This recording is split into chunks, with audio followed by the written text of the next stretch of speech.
Почитувани сограѓани, Николчо Илиев и СДС како клучен приоритет на својот мандат го наведоа решавањето на сообраќајните проблеми во градот.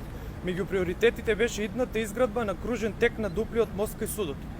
Во третата година од мандатот Илиев се одлучува да го отфрли ова сообраќајно решение, за кое претходно и самиот се залага и за кое наследил постоечка изготвена проектна документација. Па сега бара целосно ново решение и бара да се проектираат два нови кружни текови на спојот на улиците Димитар Влахов и Стево Тодосиевски и веднаш понатаму за Димитар Влахов и Глигор Апостолов Гочо.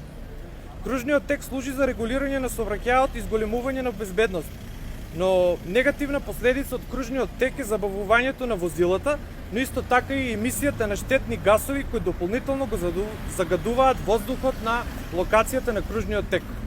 Загадување од кружниот тек на дуплиот мост би било амортизирано од струењето на воздухот над реката, но изведба на два кружни текови во срцето на Стришани, каде нема струење, како над реката и каде што штетните гасови ќе остануваат во средината, представуваат еколошка бомба за градот. Издувните гасови со сигурност ќе го задушат овој дел од градот.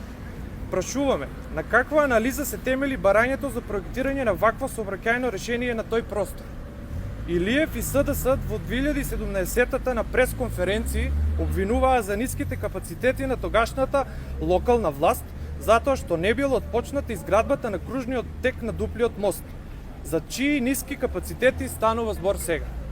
Сепак станува јасно дека граѓаните до крајот на мандатот на Николчо Илиев нема да видат никакво решение на сообраќајните проблеми во градот. Ви благодарам. Името се?